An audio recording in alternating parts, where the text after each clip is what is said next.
তো মেয়ের জায়গায় দাঁড়িয়ে আমার বিপক্ষে ভাবককে দিলাম, যেহেতু পুরুষ মানুষ অর্থাৎ ছেলে মানুষ, তো ছেলের জায়গায় তাকে রেখে অর্থাৎ অনাদির আদি প্রাণ গোবিন্দ আমার কৃষ্ণ ভগবান, তো তিনাকে দিলাম ভগবানের জায়গায়। ওমা, অনেকে মনে মনে চিন্তা করে যে ভগবানের তো মুখে দাঁড়িয়ে দেখা যায় না। দেখা যায়, এই যে সামনে দেখা যায় আমার শ্রীকৃষ্ণ ভগবান, তার পাশে আছে অনাদির আদি আমাদের রাধা রানী, তাই তো? তো ভগবানের মুখে তো দাঁড়িয়ে নেই, তাহলে এটা কোন ভগবান? ও মা, আপনারা মনে মনে চিন্তা করে নেন, কারণ মনে মনে বুঝে নেন যে অভিনয় করতে গেলে বাবা দাড়ি টাড়ি সকল কিছু মুছে যেতে পারে কি, তাই তো? অভিনয় ক্ষেত্রে সকল কিছু মুছে যেতে পারে। তো আজকে তাহলে তিনাকে দিলাম অনাদির আদি প্রাণ গোবিন্দ আমার ভগবান কৃষ্ণ ভগবান। তো তিনাকে ভগবানের জায়গায় রেখে আমি গান্ধারী হতে পারবো না, তো গান্ধারীর পার্শ্বের উকিল হয়ে, গান্ধারীর পার্শ্বের উকিল হয়ে আমরা দুই উকিলে করব লড়াই। আপনারা হাকিম হয়ে সেটাকে বিচার করবেন কার কতটুকু বড়াই। ওমা, সম্পর্কটা বলে যায়, আমাদের সম্পর্কটা এই জায়গায় সকলের জানেন, তাই তবুও জানা কথা একটু তুলে ধরতে চাই। সম্পর্কে হই আমি ওনার মাহিমা, মাইমা বুঝেন? মাইমা বোঝেন তো? তাহলে সম্পর্কে ওনার হই আমি মাইমা, আর আমার মানে বিয়ের ছেলে কি হবে? কি হবে গো? ছেলে, ছেলেই তো হয় নাকি? বিয়ের ছেলে ছেলেই তো হয়, আমরা তো তাই তো জানি। তাহলে ওনাকে ছেলের জায়গায় অর্থাৎ মা এবং ছেলে হবে কিছু আলোচনা। তো শুরু করছি। একদিকে অনাদির আদি প্রাণ গোবিন্দ শ্রীকৃষ্ণ ভগবান আমার পুত্র বেটা, বুঝলেন? অথবা ছেলে, আমার পুত্র ছেলে, অর্থাৎ আমার সম্পর্কে হয় ছেলে, আর আমি ওনার সম্পর্কে হই মাইমা, অর্থাৎ মাইমা বলতে মা। তো এই পালার মধ্যে অনেক হবে ভুল, অনেক হবে অপরাধ, অনেক ধরনের অনেক কথা হবে। সবাই আমাকে ক্ষমার চোখে দেখবেন এবং ক্ষমা করে দেবেন। আর আমার বিপক্ষে ভাবকের কাছে আগে ক্ষমা চেয়ে নেব, তিনি যেন আমাকে ক্ষমা করে দেয়। বাবা বয়সও কিন্তু ওনার থেকে অনেক ছোট, বুঝলেন? সম্পর্কে আমার হবে দাদা, আর আমি সম্পর্কে হবে ওনার ছোট বোন। তাহলে দাদা আর বোন বললে চলবে না, তাহলে মঞ্চে দাঁড়িয়েছি, যে কোনো ভাবধারাই তুলে ধরতে হবে। তো শুরু করছি। একদিকে মা, একদিকে ছেলে, অর্থাৎ একদিকে অনাদির আদি প্রাণ গোবিন্দ শ্রীকৃষ্ণ ভগবান, আর একদিকে হলো গান্ধারী। এবার গানের ছন্দে তিনার কাছে আমি জানতে চাই, কোন জায়গায় আমার জিজ্ঞাসা রয়, শুনুন।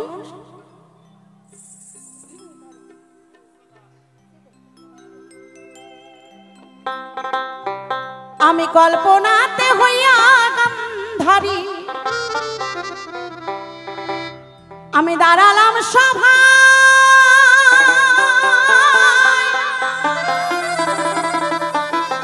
আমার বিপক্ষে আছেন যে জন, আমার বিপক্ষে আছেন যে জন, সেজন কৃষ্ণ ভগবান গো।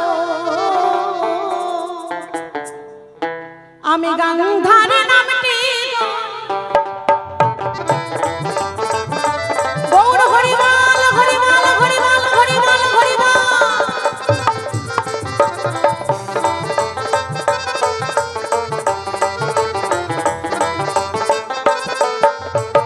আমি গান্ধারী নামটি ধরিয়ে ধরব সবাই, আমার বিপক্ষে আছেন যেজন, সেজন কৃষ্ণ ভগবান। শোনো শোনো কৃষ্ণ ভগবান, আমি তোমারে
100 পুত্র আমার ছেলে ছিল গো, বলিলাম সবাই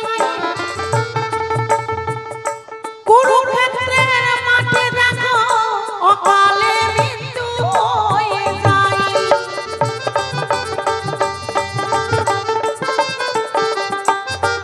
ভগবান তুমি আমার আত্মার আত্মা, তুমি ভগবান কাউকে হাসাতে পারো না, কাউকে কাটাতে পারো না। ওমা একটি মেয়ের যে কত স্বপ্ন থাকে শ্বশুর বাড়ি গেলে, আমরা মেয়েরাই একমাত্র জানতে পারি, মেয়েরাই একমাত্র বুঝতে পারি। তুমি তো ভগবানের ছেলে মানুষ, তুমি কি করে বুঝবে মেয়েদের মনের কথা?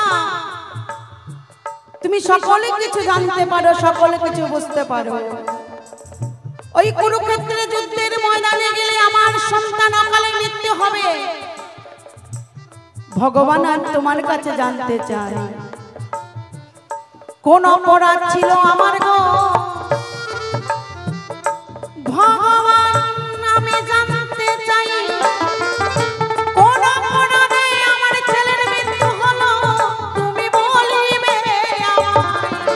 গৌর হরিবল হরিবল হরিবল হরিবল হরিবল।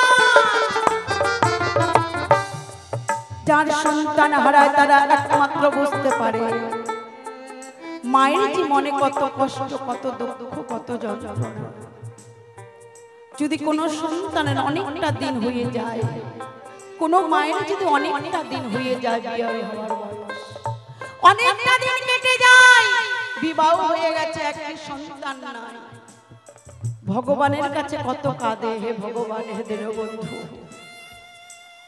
আমার অনেক দিন হয়ে গেল বিয়ের বয়স, কিন্তু আমার ঘরে তো একটি সন্তান নেই। ভগবান তুমি আমাকে একটি সন্তান দাও। সন্তানের জন্য অকালে কত জনা মায়ের মৃত্যু হয়ে যাচ্ছে, একটি সন্তানে ধরাধামে আনার জন্য কত মায়ের যে অকালে মৃত্যু হয়ে যায়। ভগবান তুমি তো সকল কিছু জানো, সকলে কিছু বুঝতে পারো, তুমি তো আমার আত্মীয়, তুমি তো আমার সম্পর্কে নিজের মানুষ, কাছের মানুষ, তাহলে তুমি নিজের মানুষ হয়ে কাউকে কিন্তু কাঁদাতে পারে না। তুমি না ভগবান, ভগবানের যদি কারো নিজের আত্মীয় হয়ে থাকে, ভগবানের যদি নিজের কাছের লোক হয়ে থাকে, ওমা ভগবান এটা করতে পারে নিজের মানুষের সঙ্গে? পারে না। কিন্তু ভগবান কোন অপরাধ ছিল, কোন দোষ করেছিল তোমার কাছে? আচ্ছা আমার 100টা পুত্র, 100টা পুত্রই কি তোমার কাছে অপরাধ করেছিল? একটা নয় অপরাধ করলো, দুটা নয় অপরাধ করলো, তোমার কাছে 100টাই সন্তান আমার অপরাধ করেছিল, 100টা সন্তান তোমার কাছে দোষ করেছিল। কার অন্যায়, কার দোষ? আমার সন্তান না আমার?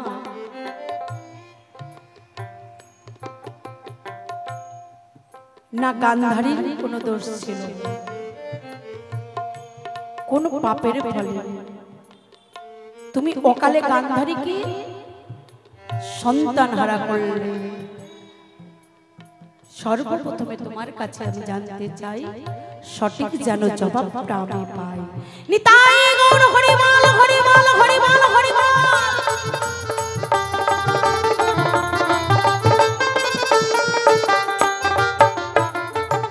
ভগবান তুমি বলেছিলে গো পাণ্ডবের পক্ষ নিয়ে যুদ্ধ করবে না, তাই পাণ্ডবের সঙ্গে কি সম্পর্ক তুমি বলিবে?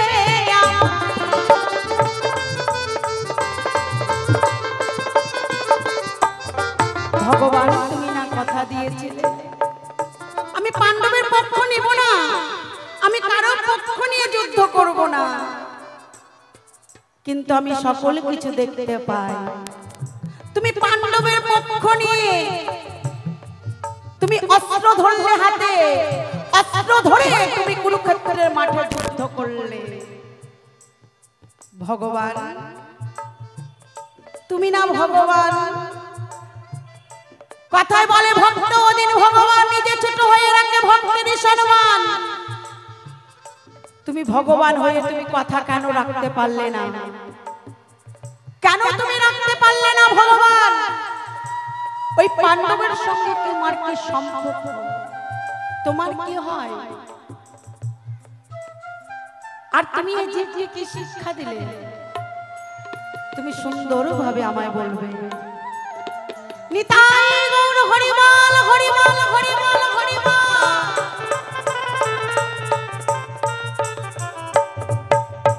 ওমা গান্ধারী কিন্তু 100টা পুত্র ছিলেন, কিন্তু আমরা সকলেই জানি তার একটা কিন্তু মেয়েও ছিল। 101টা সন্তান ছিল, তাই না? মেয়ে ছিল তো গান্ধারী, গান্ধারী মেয়ে ছিল না? মেয়ে ছিল ভগবান। আচ্ছা ভগবান আমার সন্তান নয় 100টাই তোমার কাছে দোষ করেছে, আমি মেনে নিলাম। আচ্ছা ভগবান আমার যে মেয়ে, আমার কন্যা তোমার কাছে কি অপরাধ করলো? আচ্ছা কন্যা নয় অপরাধ করেছে, আমি সেটাও স্বীকার করলাম। আচ্ছা পরের ছেলে আমার জামাই তোমার কাছে কি পাপ করলো? তুমি সেই সন্তানকেও মারলে, অর্থাৎ আমার কন্যা সন্তানকেও মারলে, জামাইকেও তুমি হত্যা করলে। কারণটা কি? এই তিনখানা তোমার কাছে গো রেখে গেলাম, তাই সুন্দরভাবে জবাব দিও এ ধর্ম সভাই।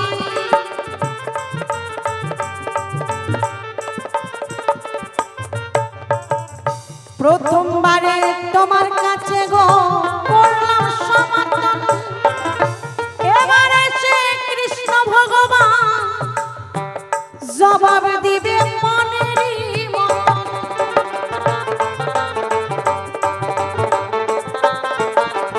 প্রথমবারে বেশি কথা বললে গো আপনারা হবে না খুশি, এবার কৃষ্ণ ভগবান এসে করবেন যে খুশি।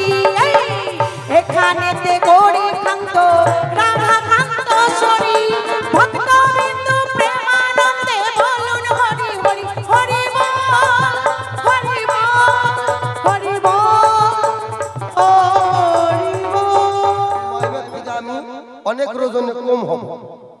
একদিকে মাওই অর্থাৎ মাতৃতুল্য, বয়সে কম হবে কিন্তু রোজনে বেশি, তাই তাকে আমি মাতৃগানে শ্রদ্ধা করি।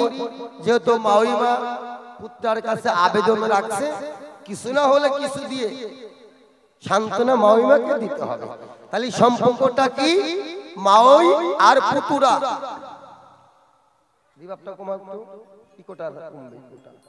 হ্যালো, সম্পর্কটা হচ্ছে মাওই মা আর পুতুরা, মানে আত্মীয়ের মধ্যে পুতুরা, ফুলের মধ্যে ধুতরা, মাছের মধ্যে ইলিশ, মানুষের মধ্যে পুলিশ, কি দেবতার মধ্যে কালী, আত্মীয়ের মধ্যে শালী। হরিবল হরিবল। তাই মাওইমা আর পুতুরা। এখানে আমার মাওইমার অনেক শোক, অনেক জ্বালা, অনেক যন্ত্রণা। আর কেনই বা হবে না ওমা? 100 পুত্র মরে গেছে, একটা দুটা হলে তাও হতো, তাই না? 100 পুত্র সন্তান তার মারা গেছে। ছোট্ট একটা গল্প করি আগে, হ্যাঁ, গল্পটা মন দিয়ে শুনবেন। এক গ্রামে একটা পাগল, বয়স 8 থেকে 10 বছর হবে, কিন্তু ওই পাগল ছেলেটা কে বা কারা কোথার থেকে এনে ওই গ্রামে রেখে গেছে, বস্তি এলাকা। ল্যাংটা ছেলেটা, কিন্তু ল্যাংটা, বয়স 8 থেকে 10 বছর হবে, কিন্তু ওর একটা বোল আছে। বোলটা কি? কার নষ্ট কে করে? যার নষ্ট সেই করে।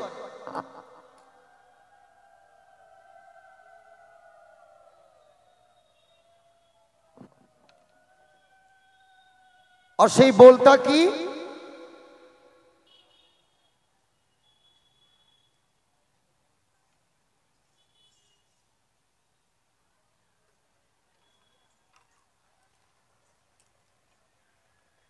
কার নষ্ট কে করে? যার নষ্ট সেই করে। কিন্তু কিন্তু ধীরে ধীরে ছেলেটা বড় হলো। ওই গ্রামের কোনো বাড়িতে কোনো দিন কোনো ক্ষতি করে নাই, এবং কোনো বাড়িতে গিয়ে যে চেয়ে খাওয়া তাও খায় নাই। ওর রাস্তা দিয়ে চলাফেরা করে। গ্রামের শেষ মতে একটা বট গাছ আছে, ওই বট গাছের তলায় থাকে। দেখতে দেখতে ছেলেটা বড় হয়ে গেল, কিন্তু আর একটাই বল, কার নষ্ট কে করে? যার নষ্ট সেই করে। এই বলতে বলতে হঠাৎ করে পৌষ মাসের সংক্রান্তির দিন দেখে এক মা বারান্দায় বসে পিঠা বাচ্ছে। ও মা, তোমরা একটু মন দিয়ে শুনে, যে পালা প্রসঙ্গটা তুলে ধরেছে বিশেষ করে আমার মায়েদের শোনাটা দরকার, বিশেষ করে। তো হঠাৎ করে তাকে দেখে যে এক বারান্দাতে মা পিঠা বাচ্ছে, আর ওই পাগল কিন্তু ঢুকে পড়েছে। ঢুকছি আর বলছে, কান নষ্ট কে করে? যান নষ্ট সেই করে। দেমা একখান পিঠা দে খাই। ওই পাগলটাকে কিন্তু ওই মা ওই যে পিঠা বাচ্ছে, যে কাঠি আছে, খুন্তি হাতা আছে, তা দেখিয়ে ওই পাগলটাকে কিন্তু তাড়িয়ে দিয়েছে। আবার চলে গেছে গ্রামের শেষ মাথায়, আবার আসছে। আসতে স্যার বলতেছে, কান নষ্ট কে করে? যান নষ্ট সেই করে। আবার ঢুকে পড়েছে। ঢুকে বলছে, দে মা, ও মা একটা পিঠা দে খাই।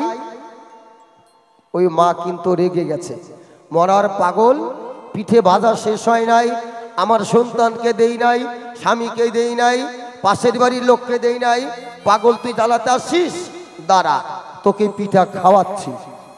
ওই মা করে নাই দেরি, একটা তেলের পিঠে ঘরে নিয়ে, ওই মারা জমি আছে, হাল কৃষির কাজ করে, ঘরের মধ্যে ঢুকে দেখে ঘাস মারা বিষ, কীট মারা বিষ। মায়ের ইচ্ছা মতো ওই পিঠার সঙ্গে চতুর্দিকে ওই বিষ মিশাচ্ছে, আর বলছে, পাগল, আজকের থেকে তুই যেন আমাকে জ্বালাতে না আসিস, তোকে জম্মের মতো পিঠে খাওয়াবো। আর দেরি হয়ে যাচ্ছে। পাগলটা বলছে, দে মা একটা পিঠা দে খাই।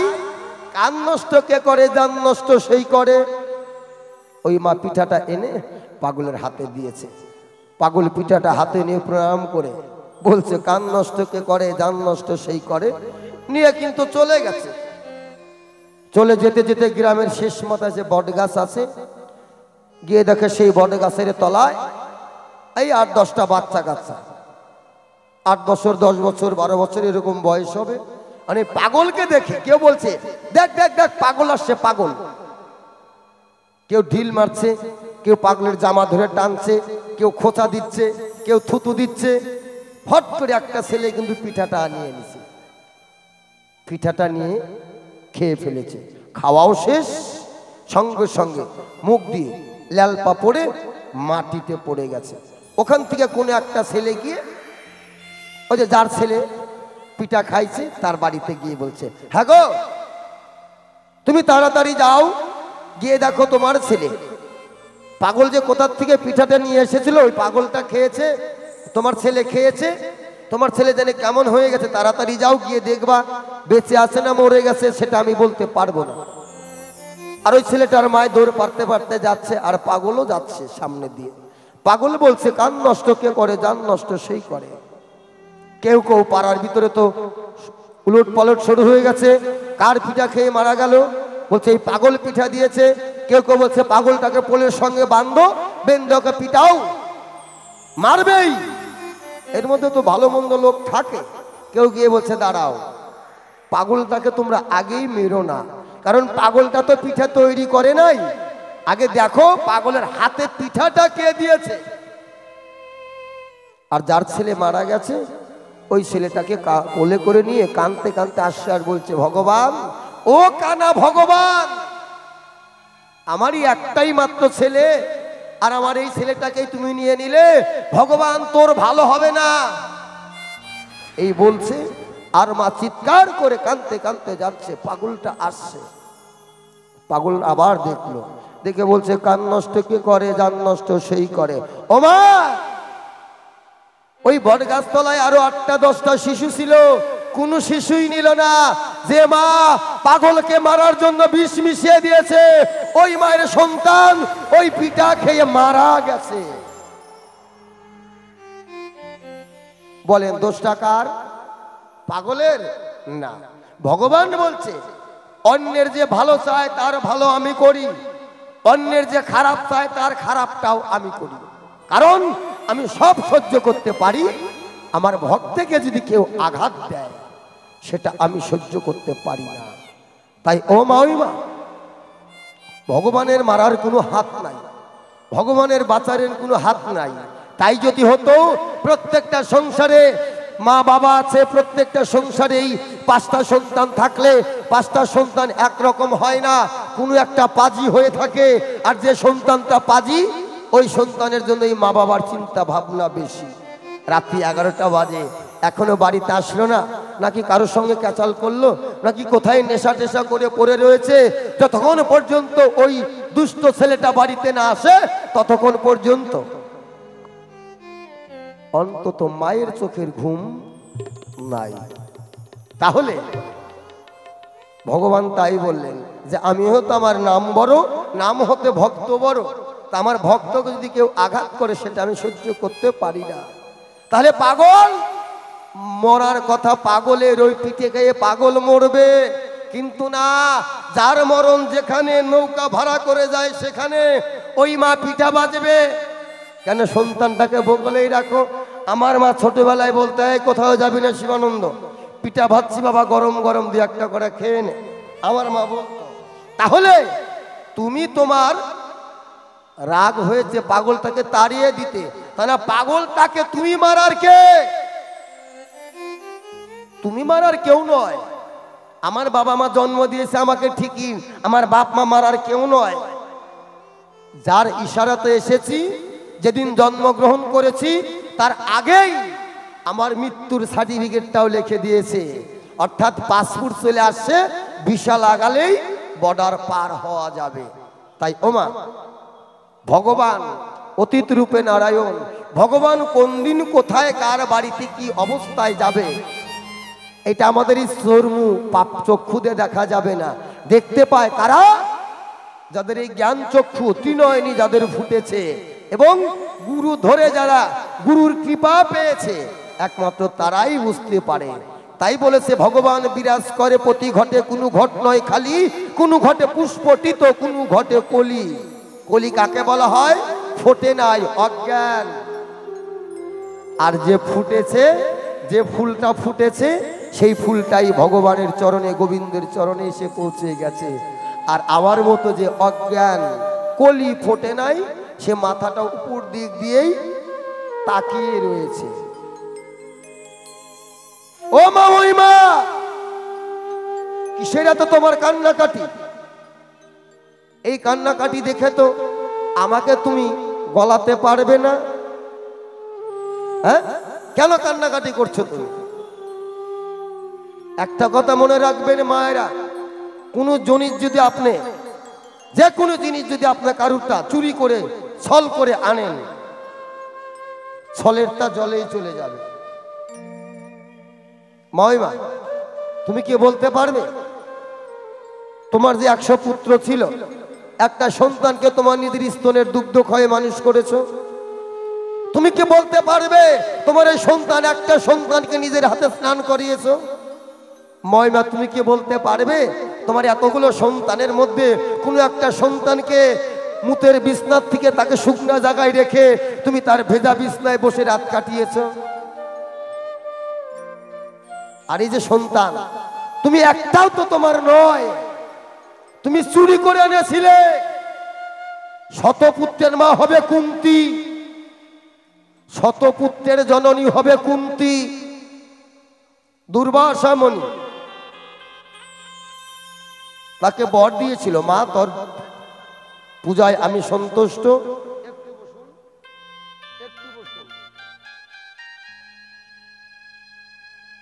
হ্যাঁ, একটু বসুন। এতদিন সহ্য হয়েছে, ভগবানের কাছে প্রার্থনা করেছেন, আজকে আসছেন, একটু বসুন। কষ্ট না করলে কৃষ্ণ পাওয়া যায় না। তাহলে ওই বর পেয়েছিলেন কুন্তী, কে দিয়েছিলেন? দুর্বাসা মুনি। মা তোর সাধনায়, তোর পূজায় আমি সন্তুষ্ট, আমি তোকে বর দিব, তুই শতপুত্রের জননী হবি। আগামী দিন সূর্য উদয় হবে, তখন গঙ্গায় গিয়ে স্নান করে এসে তুই শতপুত্রের বর নিয়ে যাবি।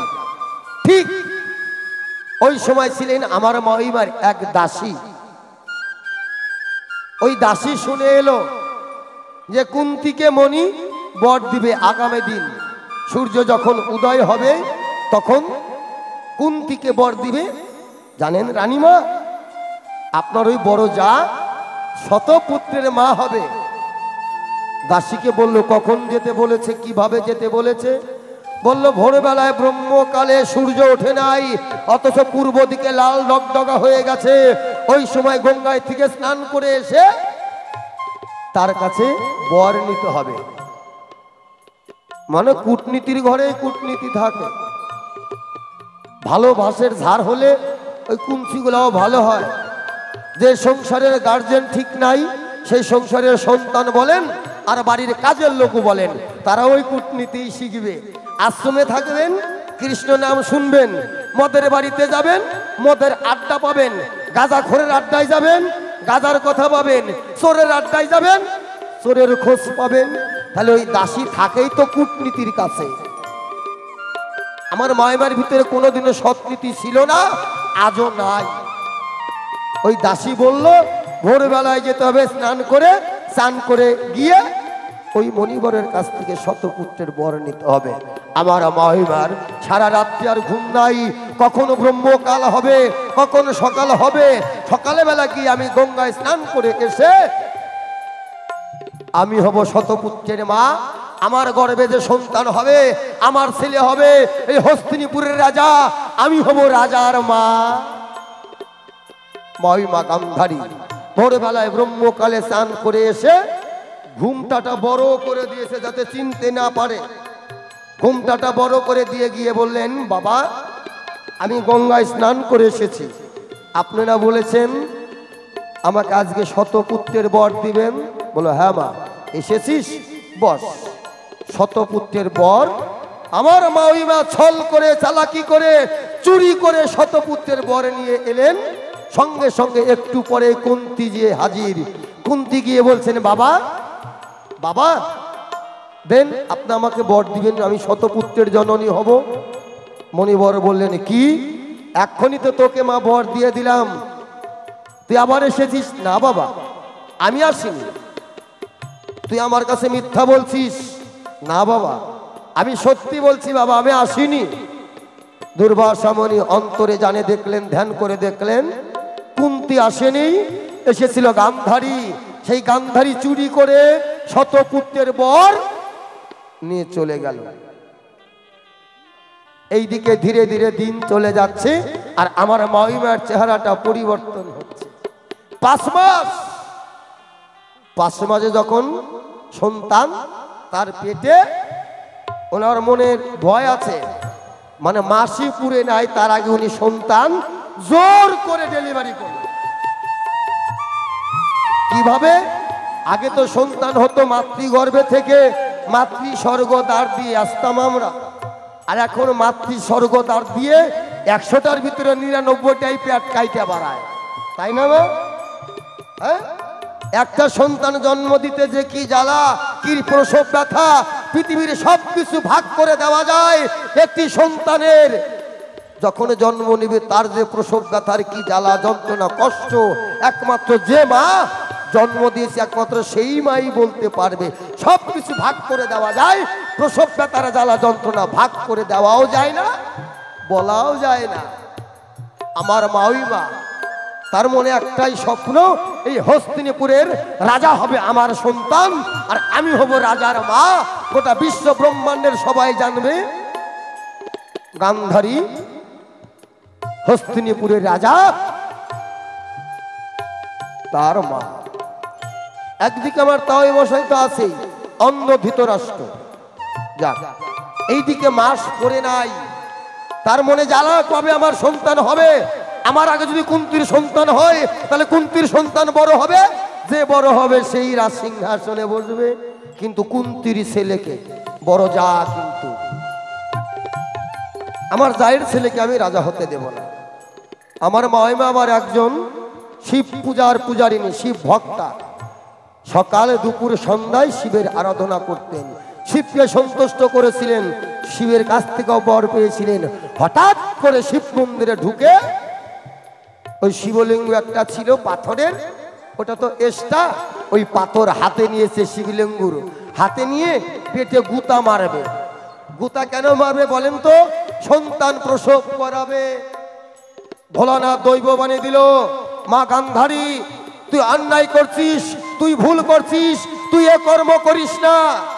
মা গান্ধারী ভোলানাথকে ধমক দিল, চুপ, আমি তোকে পূজা দেই, তুই বেল পাতা, দুধটার ফুল, কাঁচা বেল, গঙ্গা জল, কাঁচা দুধ পেলে তো হয়েছে, আমার ব্যাপার, আমার সংসার, আমি বুঝবো, তুই চুপ করে বসে থাক। ভোলানাথকে বলল, ভোলানাথ বলল, মা তোমার যা খুশি তাই করো। ওই শিবলিঙ্গের পাথর হাতে নিয়ে এই গর্ভ আছে এই পেটের মধ্যে একে একে একটা গুতা মারলো, দুইটা গুতা মারলো, তিনটা গুতা মারার পরে একটা রক্তপিণ্ড প্রসব হলো, লাইয়ের মতো লম্বা, একটা সন্তানও নাই। মহিমা গান্ধারী চিন্তায় পড়ে গেলেন, কি ভাবলাম কি হলো, সাতু মাহিলাম তাই হইল, কই আমার পোলা তো হইল না, হইল একটা রক্তপিণ্ডর দলা, এটা আমি কি করি? মহিমা তাড়াতাড়ি করে আঁচলের তলায় নিয়ে গঙ্গায় ভাসিয়ে দিলেন। ভাসতে ভাসতে আসছে, হঠাৎ করে গঙ্গার পারে ব্যাসদেব মুনি দাঁড়িয়ে রয়েছেন। দাঁড়িয়ে থেকে উনি দূরে থেকে দেখছেন কি জানো একটা ভাসছে ডুবছে, ভাসছে ডুবছে, কিন্তু ভাসতে ভাসতে ব্যাসদেব মুনি যেখানে দাঁড়িয়ে আছেন ওই রক্তর পিণ্ডটা ওখানেই এসে দাঁড়ালেন। ব্যাসদেব মুনি ওটাকে ধরে দেখেই বললেন, হে ভগবান, এমন সর্বনাশ, এমন পাপের কাজ কে করেছে? এই সন্তান এখনো মাতৃগর্ভে মায়ের ওম পাবে আরো 5 মাস, সন্তান ফোটার বয়স হয়নি। ব্যাসদেব মুনি করলেন না দেরি, 101টা কলসিতে একটা মেয়েও ছিলেন আমার মাইমা, ওই 101টা কলসিতে এক টুকরো টুকরো করে রক্তের পিণ্ড 101টা হাড়িতে রেখে 1 বছর মাটিতে পুঁতে রাখলেন। পুঁতে রাখার পরে ব্যাসদেব 1 বছর পরে গিয়ে দেখে 100টা ছেলে, একটা মেয়ে সন্তান হয়েছে। মনির বরে আবার সেই সন্তানগুলাকে ফিরিয়ে দিয়েছিল। তাহলে ও মাইমা, তাহলে বলো এখানে কৃষ্ণের দোষ কোথায়? যখন ভালো চলো তখন ভগবানের কথা মনে থাকে না, ভয়ঙ্কর যখন বিপদ আসে, ভগবান এটা হলো কেন, আমার এটা করলে কেন, আমার সর্বনাশ করলে কেন, একটাই ছেলে তুমি মারলে কেন? যখন সর্বনাশ হয়ে যায় তখন ভগবানের কাছে খালি কেন কেন কেন। যখন ছিল তোমার পরিপূর্ণ জ্ঞান তখনও তো একবারও ভগবানের কাছে গিয়ে বলো নাই? হ্যাঁ, ছল করে এনেছিলে, জলে ভাসিয়ে দিয়েছিলে, ব্যাসদেব মুনির চোখে পড়েছিল, তাই তিনি সেই সন্তানদেরকে জন্ম দিয়ে মানুষ করে তাই তোমাকে আবার ফিরিয়ে দিয়েছিল। ওই কুরুক্ষেত্রের মাঠে গিয়ে মরেছে, এতে তোমার কপাল ভালো।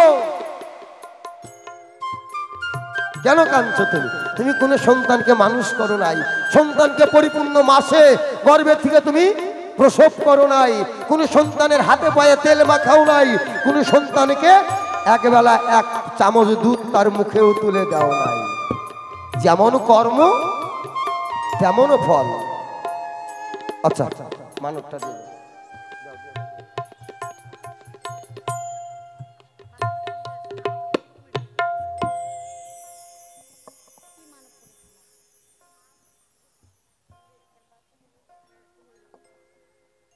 জয়রাজ, তোমার সন্তানগুলোকে তোমাকে ফিরিয়ে দিয়েছে, এতে এত কান্নাকাটির কি? হ্যাঁ, আমার মহিমা যখন কান্নাকাটি করে তার সন্তানদেরকে গভীর রাত্রে হাতে মশাল ধরিয়ে নিয়ে গিয়ে দেখছি আমার শতপুত্র কে কোথায় কিভাবে পড়ে আছে, তখন পিছনে মোড়া অনাদি আদি প্রাণ গোবিন্দ স্বয়ং কৃষ্ণ গিয়ে তিনি একটা অট্ট হাসি দিয়েছিলেন। অট্ট হাসি শুনে মহিমার ক্রোধ হয়ে গেল। কি, আমি তোমার মহিমা, আমার 100 পুত্র নিধন হয়ে গেছে, তুমি এসে আমাকে সান্ত্বনা দিবে? সান্ত্বনা না দিয়ে তুমি অট্ট হাসি দিলে কি কারণ?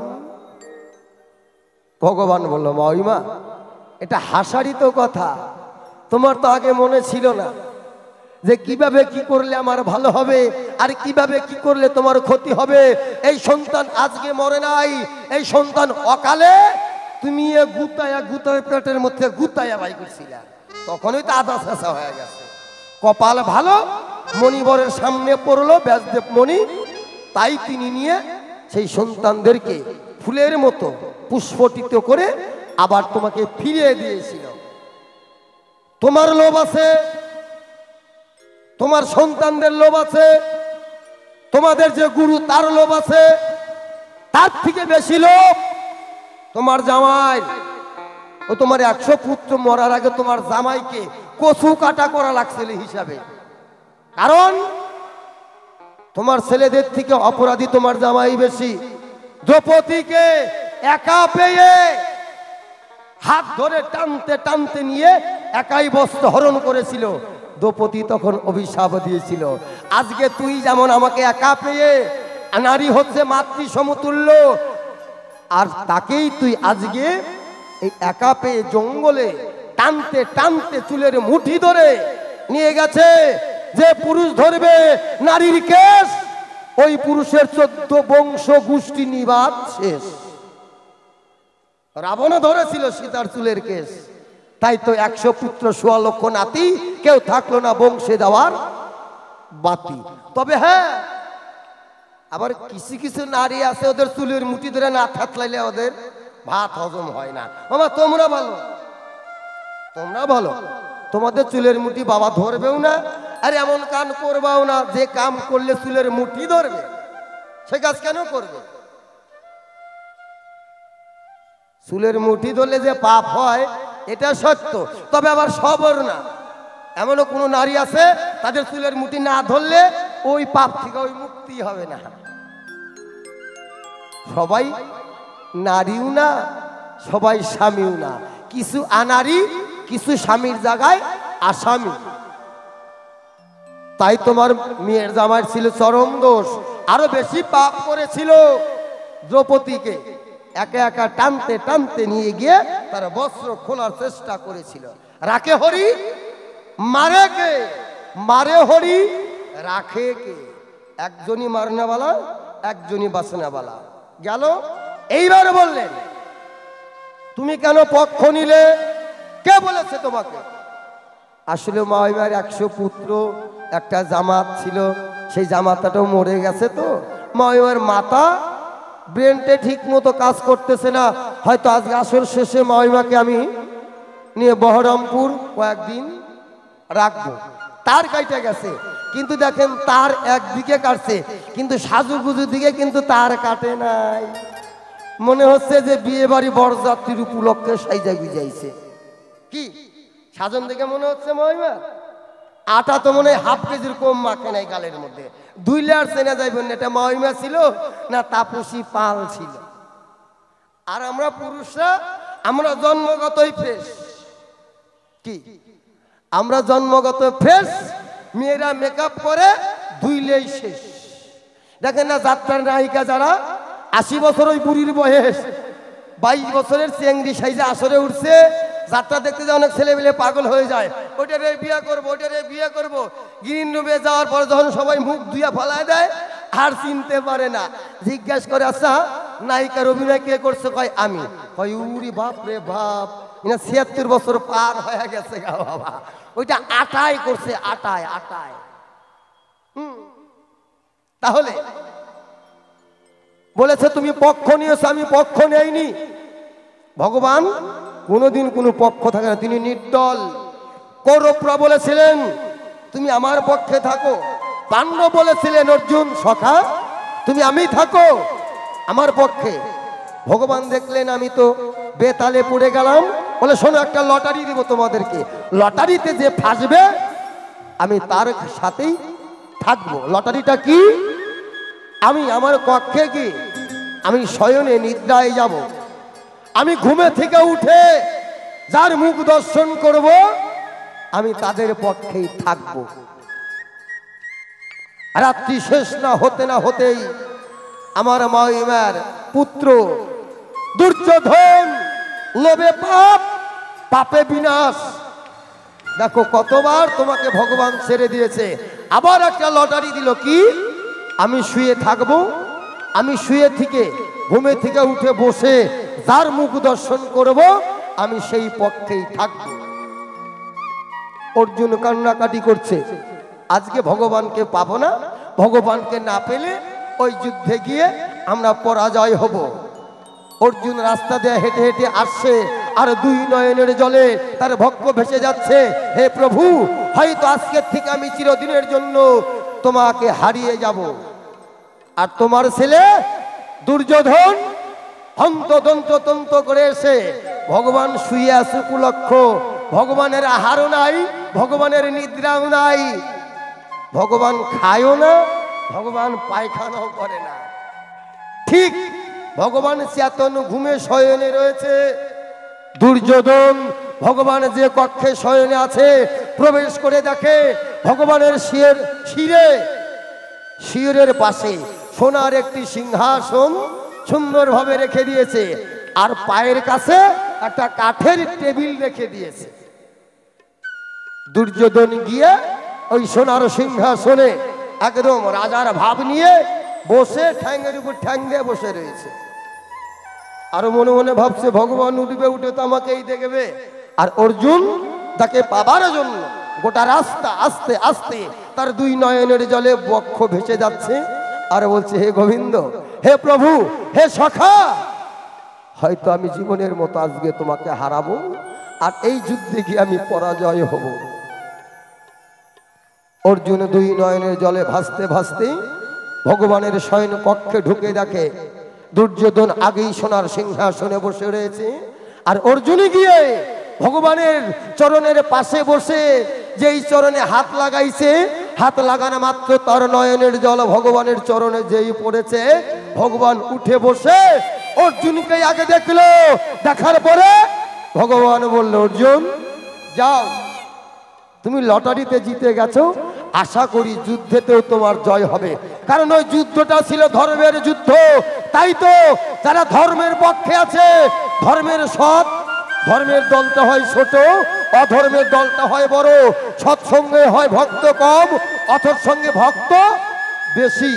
দেখুন এখানে মাইক দিয়ে ডাকা হচ্ছে, তবু ভক্তদেরকে আনা যাচ্ছে না, হাতে পায়ে ধরে তবু আনা যাচ্ছে না। আপনি এখান থেকে 3 কিলোমিটার দূরে কয়েক লিটার মদ নিয়ে যান, মাইক দিয়েও ডাকতে হবে না, খালি একজনকে ফোন করবেন, আয় মাংস রুটি আর সাইজটা দেখাবেন। মোটর সাইকেলে 5 জন করে উঠবে, তেল না থাকলেও ওই পিকআপে 3 কিলোমিটার যাবে। কি তাই না? তাহলে দুইটা জায়গাতে ভিড় কম, সৎসঙ্গে ধর্ম আসরে, আর দেখবেন দুধের বাজারে মাছি মারে। 60 টাকা লিটার দুধ খাওয়ার মানুষ নাই, 800 টাকা 1200 টাকা 1500 টাকা লিটার মদ লাইন দিয়ে নিচ্ছে, আবার ফোন পে টাকা পাঠাচ্ছে ব্যালেন্স নাই দেখে। তাহলে ভগবান ঘুমে থেকে উঠে অর্জুনকে দেখলেন, তাই তো তিনি অর্জুনের পক্ষে ছিলেন। আর ওই যুদ্ধটা হয়েছে, ধর্মের হবে জয় আর অধর্মের হবে ক্ষয়। রবীন্দ্রনাথ ঠাকুর বলেছে না, যদি তোর ডাক শুনে কেউ না আসে তবে একলাই চলো। বিশ্বকবি রবীন্দ্রনাথ ঠাকুর এটাও বলেছেন, বড় হতে যাহার ইচ্ছা ছোট হয় সে আগে, সেই জনের পদধূলি সর্বলোকে মাগে। এর জন্য সবচেয়ে ছোট হচ্ছে তৃণ, অর্থাৎ গাছ, দুব্বা। ওই দুব্বাকে আমরা পাড়িয়ে যাই, আর ওই দুব্বা ছাড়া কোনো পূজা, কোনো শুভ বিবাহ অন্নপ্রাশন হয় না। যে যত ছোট সে তত বড়। দুব্বা পেয়েছে অমর বর, ও জীবনে মরবে না। এখানে যদি দুব্বা ঘাট জ্বালায়, যদি 6 মাস জলের তলে তলিয়ে থাকে, জল শুকিয়ে যাবে, 7 দিনের মধ্যে আবার ফন ফন করে দুব্বা জ্বালিয়ে যাবে। যুদ্ধটাই ছিল ধর্মের যুদ্ধ, তাই তো ধর্মের পক্ষেরই জয়। আচ্ছা, আরো কি কোনো জিজ্ঞাসা করেছিল মা? আমি দেখবো তোমরা গান শুনতে আসছো না গল্প করতে আসছো। কয়টা জিজ্ঞাসা করেছিল? 3টা। একটা হচ্ছে যে আমার সন্তান কেন মারা গেল, কি অন্যায় কি পাপ ছিল। দ্বিতীয়টা হচ্ছে ছেলেরা নয় মারা গেল, কিন্তু আমার জামাইয়ের, আমার মেয়ের জামাইয়ের কি অন্যায় ছিল। আর একটা কি করছিল? আর একটা কি? হ্যাঁ, ভুলে গেছে? কও না, বলা হয়ে গেছে আমার, তাও কও।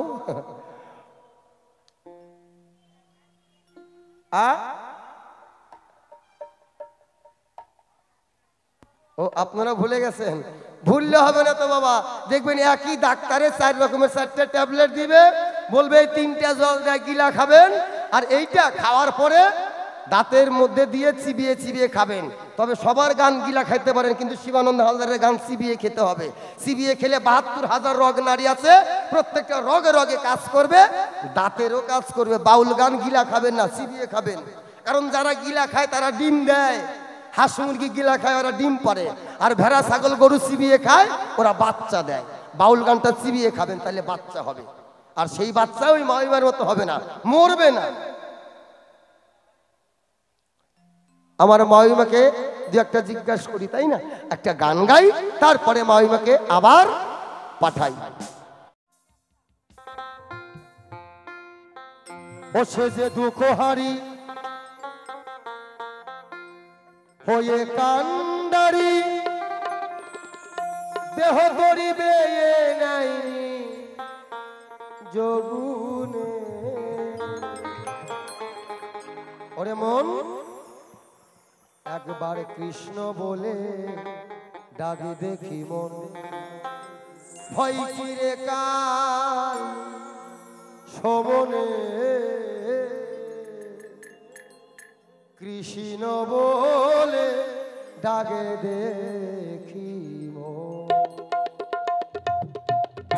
জয় জয় রাধা গোবিন্দ প্রেমানন্দে জগবর বদন বলে, হরি বল হরি বল হরি বল।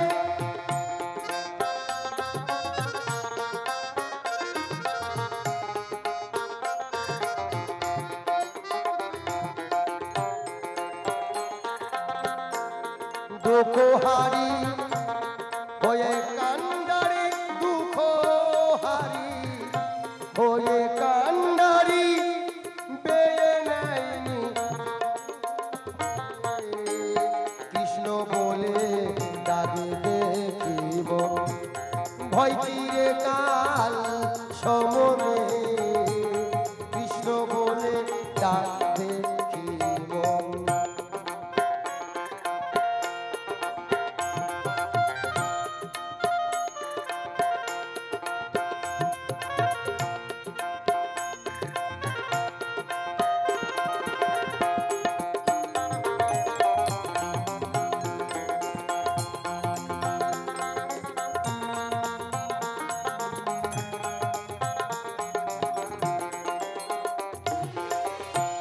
প্রহ্লাদ নামে ভক্ত ছিল,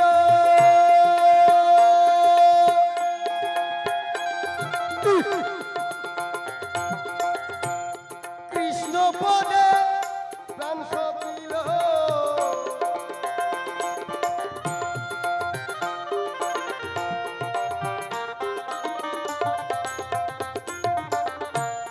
প্রহ্লাদ নামে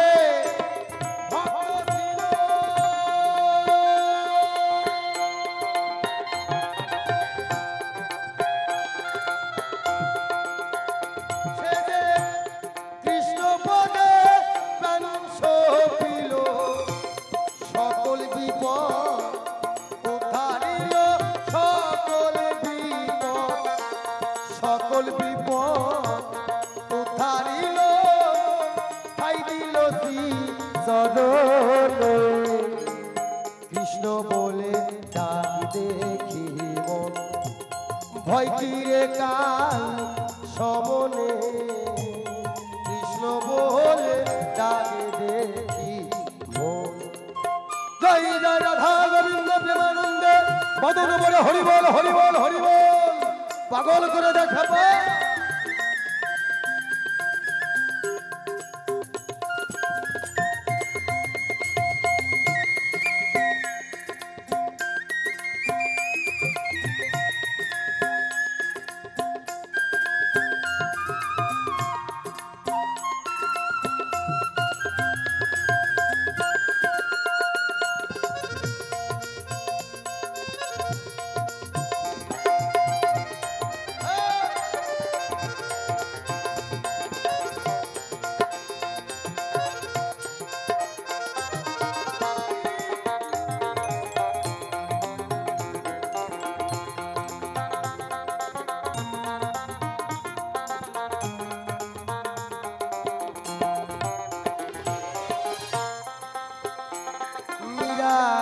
পাইছিল রানী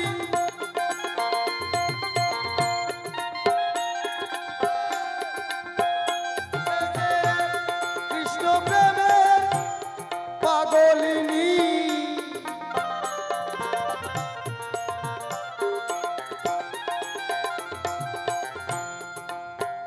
মীরা পাইছিল রানী রানী রানী রানী সে যে কৃষ্ণ প্রেমের পাগলিনী পাথরের মুখ রতিখানি পাথরের মুখ রতিখানি কথা কয় মীরার সাথে কৃষ্ণ বলে কাঁদতে ভয় কিরে কাল সমনে কৃষ্ণ বলে ডাকে দেখি মন।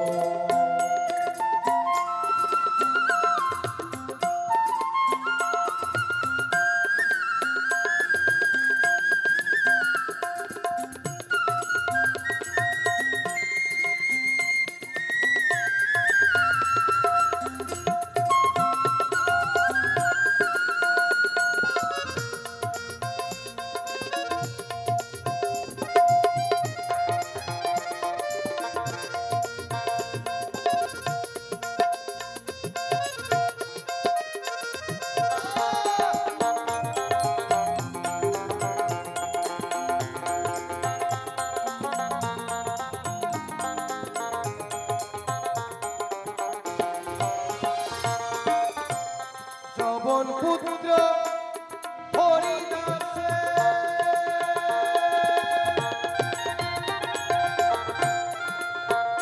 সে যে কৃষ্ণ প্রেম গোরে ভাসে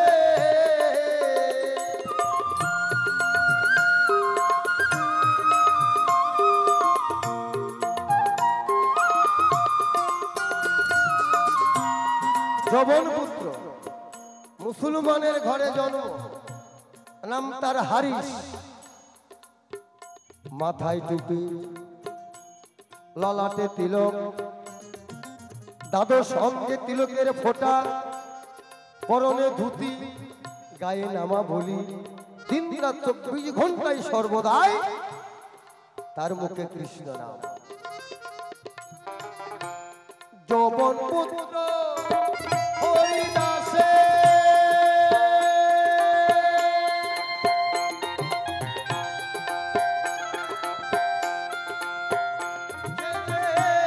কৃষ্ণ প্রেম সাগরে ভাসে ভক্তের চরণ পাবার আশে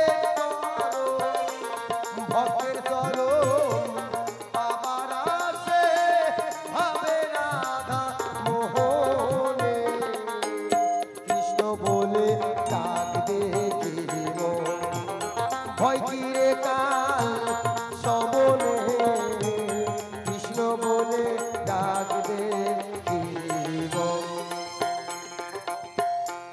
শোনো শোনো ও মাওইমা, আমি তোমার যাহা জিজ্ঞাসা ছিল কিঞ্চিত বললাম তাই।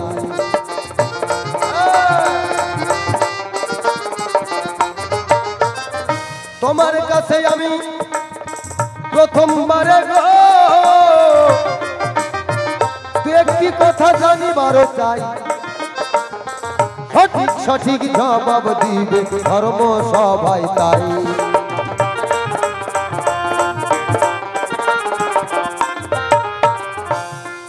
আচ্ছা, আমার মহিমা যে খুব একটা ভালো তাও না, মানে যার চুরি করার অভ্যাস, খাবার জিনিস চুরি করলে তাও এটা মানা যায়, সন্তান চুরি করে এনেছে তাহলে সেই মহিমার স্বভাব কত ভালো হবে। আমার তাও অন্ধ ধৃতরাষ্ট্র, অন্ধ ধৃতরাষ্ট্র কি কোটি টুকু মাও কোন দিকে থাকে একটু কমাও। আমার তাওই হচ্ছে অন্ধ, কিন্তু আমার তাওই মশার আগে মাওইমার আর একটা বিয়ে হয়েছিল, জানেন কি আপনারা? হ্যাঁ, আমার মাওইমার এখানকার কোনো মাওইমা থাকলে সেই পুত্ররা বলতে পারবে না, কারণ এখানকার মাওইমারা যেরকম আমার মাওইমা ওইরকম না, আর একটু উন্নতিহীন। হ্যাঁ, আমার তাওয়ের সাথে বিয়ে হওয়ার আগে কব কব আমা কব কি, হ্যাঁ শুনবা? আচ্ছা, রাজা বিয়ে করবে কাকে? এক রানীকে। মানব বিয়ে করবে এক মানবীকে। দৈত্য বিয়ে করবে এক রাক্ষসনীকে। আর পাঠির বিয়ে কার সাথে হবে? একটা পাঠার সাথে। কিন্তু আমার মাইমা, হ্যাঁ কব কব, এই যে আমি ছোট্ট করে কই, আপনারা কেউ কারো বলবেন না, বুঝলেন? কারণ আমার মাইমা না থাক, আমার সম্মান আছে তো, তা আমার সম্মানটা রাখার জন্যই আপনাদের কাছে আমি ছোট্ট করে বলছি, কেউ কারুকে আর কোনোদিন বলবেন না। আমার মাইমার বাড়িতে যাওয়ার আগে আমার একটা টেনশন চেপে গেছে। কি টেনশন? আমি এখন একটা মিষ্টির হাড়ি নেব নাকি এক বোঝা ঘাস নেব? কারণ যদি মিষ্টির হাড়ি নেই তাহলে মাইমার কাজে লাগবে, আর যদি ঘাসের বোঝাটা নেই তাহলে তাই মশার কাজে লাগবে। বলতে পারেন কেমন করে? হ্যাঁ, আমার মাইমার একবার বিয়ে হয় নাই, দুইবার। প্রথমবার বিয়ে ছিল ভেড়ার পাটার সাথে। যদি বিশ্বাস না হয়, কোন এক মা এসে গাওটা শুইকে দেখে না, কোনো ভেড়া ভেড়া গাও দিয়া গন্ধ, সংসার করছে যে। তাহলে ভেড়া হচ্ছে পাঠা কি আমার মাইমা মাইমা মাইমা মাইমা না? হ্যাঁ, তাহলে তাই। কারণ ডাক্তারেরও ডাক্তার নেই, লেখাপড়া না জানলেও ডাক্তার বিয়ে করেছে, দেখা গেল আমার সাথে ট্যাবলেট চাইছে, দিয়ে দিছে হাঁপানির বড়ি, তবু কিন্তু ডাক্তার নেই। জাইলারে বউ জাইলানি, নাপিতের বউ নাপতানি, বৈরাগীর বউ বৈরাগিনী, ঘোষের বউ ঘোষেননি, চোরের বউ চুন্নি, পাঠার বউ পাঠি। তাহলে ভেড়া যখন পাঠা, তাহলে সে বিয়ে করছে কি পাঠি। মাইমাকে করছি না যে মাইমা পাঠি, তা ওইরকম কথা আমার মুখ দিয়ে বাড়ায় না আমার। হ্যাঁ, কারণ তার ভিতরে আবার মাতৃতুল্য। তাহলে ও মাইমা, তোমার কাছে জানতে চাই, আমার তাওর সঙ্গে বিয়ে হওয়ার আগে তোমার ওই পাঠার সাথেই বিয়েটা হলো। তুমি যে রাজকন্যা, তোমার বিয়ে হবে রাজকুমারের সাথে, তা না হয়ে ওই ভেড়ার পাঠা আবার কোন রাজার পাঠা? ওইটা এক। দুই নম্বর জিজ্ঞাসা, আমার তাওই হচ্ছে অন্ধ। প্রত্যেকটা নারীর বিয়ে হওয়ার পরে স্বামীর ধর্মই ধর্ম, এবং প্রত্যেকটা নারীর বিয়ে হওয়ার পরে তার স্বামীর সেবা যত্ন আদর, স্বামীর সেবা যত্ন করার পরে যদি ঘরে পূজা দেওয়ার টাইম পাও দিবা, না পালে না দিবা। কারণ প্রত্যেকটা নারীর জীবনের অমূল্য সম্পদ, বিয়ে হয়ে গেলে তার হচ্ছে অমূল্য সম্পদ হচ্ছে স্বামী। তোমার বিয়ে হয়েছে, বাবার বাড়ি 5 তালা, ব্যবসা করে ভালো লাখ লাখ টাকা, তুমি খালি এক মাসের মধ্যে 5 বার যা দেখো তো কি কয়? কেউ না কইলে আগে তোমার ভাই বউ বা বৌদি থাকলে কবে দেখোস না, ওই যে ওই দিন গেল আবার আইছে, ওই দিন গেল আবার আইছে, যে এইভাবে ঘন ঘন কয়েকদিন যাবা দাদাই কবে এই তোর বাড়িতে কাজ নাই, 15 দিনের মধ্যে 7 দিন তো এই বাড়িতেই থাকোস, এইবার তার আসবি না। তারপরে বললে বাবা তুমি বলে দিও ওদের আর নাই সেই বাড়িতে। কিন্তু ওই মেয়েটার যদি 50 বছর বিয়ে না হয়, বাবার বাড়িতে থাকলে কেউ কোনে বেলা নাই, আর বিয়ে দেওয়া মানেই মাথার থেকে বোঝা নামায়া দিছি। কতক্ষণ ঠিক কিনা? তাহলে এই যে তোমার বেড়ার পাটার সাথে বিয়ে হলো কি কারণ? 2 নম্বর হচ্ছে আমার তা ওই অন্ধ, তোমার কাজ আমার তাওর সেবা যত্ন দেখাশোনা আদর যত্ন করা। আচ্ছা তুমি কোন ফুটানি কোন আহ্লাদে আমার তা ওই অন্ধ, তুমি 7 পল্ল কাপড় দিয়া চোখ বন্ধ কইরা তা ওই মশার পাশে বসে থাকো, এতে তুমি সমাজকে কি শিক্ষা দিলে? তাই তো চোখে দেখে না, তাকে স্নান করাবা তুমি, পায়খানায় বাথরুমে নিয়ে যাবা তুমি, তার কাপড় চোপড় পরাবা তুমি, তাকে খাওয়াবা তুমি, তাকে শয়ন কক্ষ নিয়ে যাবা তুমি। তুমি কি করলে? আহ্লাদে আটখানা হইয়া 7 পল্ল কাপড় দিয়ে চোখ বন্ধ কইরা ঠ্যাঙ্গের উপর ঠ্যাং দিয়ে বসে থাকো। আমার তাও একে দেখাশোনা করে কে? বা তোমারই কাজকর্ম কে করে? গেল। এইবার মহিমার আর একটা পাপের ফল, স্কেলটা দিও। আর একটা পাপের ফল কি? মহিমা তো রাজরানী ওই যে সোনার পালঙ্কে শুয়ে আছে, এক দাসী দোল খাওয়াচ্ছে, আর এক দাসী চুল বাতাস মেরে শুকাচ্ছে, আর এক দাসী মাথায় তেল ঠেসে দিচ্ছে, আর এক দাসী চরণ টিপতেছে। এই টিপতে টিপতে হঠাৎ করে দেখতে পায় একটা মাকড়সা ঘরের কানিতে সুন্দর করে জাল পেতেছে। কেন? ও বাচ্চা দিবে। ওমা, প্রত্যেকটা মাকড়সা যখন বাচ্চা দেয়, বাচ্চা দেওয়ার পরে কিন্তু সে আর এই ভবে থাকে না। ওই মাকড়সার দেহের থেকে যখন ডিম ফোটার সময় হয়ে যায়, প্রত্যেকটা ডিম থেকে একটি করে বাচ্চা হয়ে ওই যে মা চতুর্দিকে মায়ার জাল পেতেছে, ওই জাল দিয়ে রাস্তা দিয়ে বেরিয়ে যার যার মতো চলে যায়। যখন প্রত্যেকটা ডিম থেকে বাচ্চা হয়ে বেরিয়ে চলে যায়, ওই মাকড়সার দেহটা ওই মায়ের দেহটা পাপড়ের মতো মুসমুসা হয়ে থাকে। যদি বিশ্বাস না হয়, কারোর ঘরে যদি কোনোদিন দেখো, গিয়ে দেখবা ওই মা আর তার সন্তানের মুখ দেখতে পায় না। তেমন কাকড়া, কাকড়া নিজের দেহের মাংস খেয়ে খেয়ে তার পেটে ডিমকে বড় করে, ডিম বড় হয়ে যখন বাত্তি হয়, তখন ওই কাকড়ার পেটে থেকে ডিমের মধ্যে থেকে কাকড়ার বাচ্চাগুলো বেরিয়ে চলে যায়। ওই মায়ের দেহটা জলে ভাসতে ভাসতে ভাসতে ভাসতে নদীর কিনারে এসে থেকে কাকড়াও তার সন্তানকে দেখতে পায় না। দাসীদেরকে বলল, দাসী ওটা কি? বললো রানীমা ওটা মাকড়সা।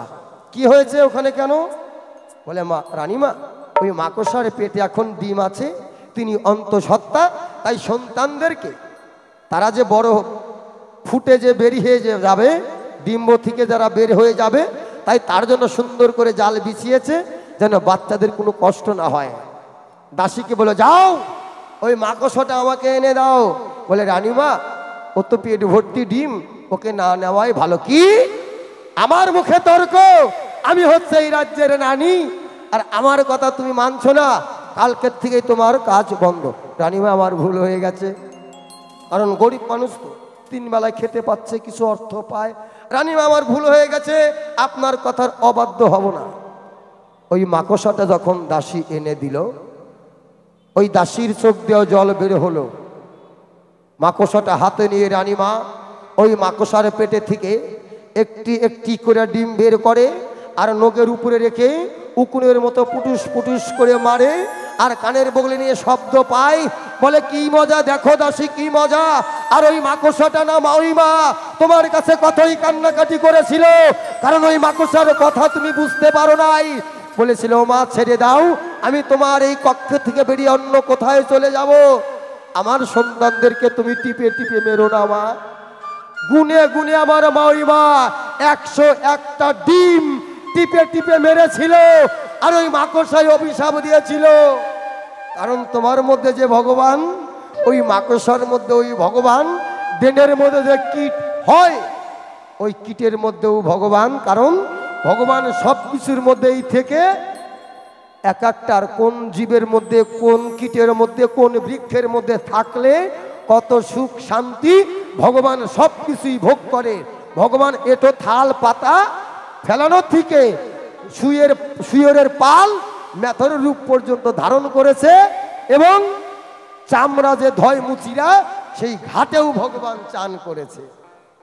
ভগবানের কাছে কোনো রকমের ছোট বড় জাত নাই, জাত হচ্ছে তোমার মধ্যে আমার মধ্যে। আর বিশেষ করে আরো 100 বছর আগের থেকে আমাদের সনাতন ধর্মের যে কুলগুরু যারা ব্রাহ্মণ, এদের অত্যাচারে আমরা ছোট জাতের হিন্দু যারা সনাতন ধর্মের মানুষ যারা ক্ষত্রিয় শূদ্র, এরা তাদের বাড়ির পাশে গেলে তখন গোবর দিয়ে লেপে দিছে, ঢুকতে দেয় না, তুই ছোট জাত। বুঝতে পারলেন? তাহলে ওই মাকড়সার অভিশাপ তোমার আছে, ভগবান তার মধ্যেও ছিল, তাই তুমি টিপে টিপে মেরেছিলে, মাকড়সাও তোমাকে অভিশাপ দিয়েছিল। রানীমা, তুমি যখন আজকে আমার 101টা সন্তানকে টিপে টিপে মারলে, তুমি ওই 101টা সন্তানের জননী হবা, তোমাকে দেখার জন্য একটা সন্তানও থাকবে না। নিতাই গৌর হরিবল হরিবল।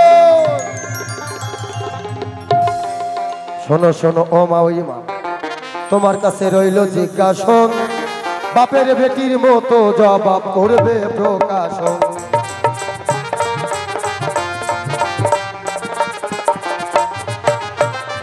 প্রথমবারে তোমার কাছে গো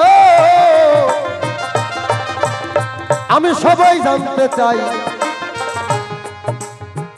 কি কারণে তুমি চোখ বন্ধ করে তাওর পাশে বসে থাকো, বলবে এই সবাই।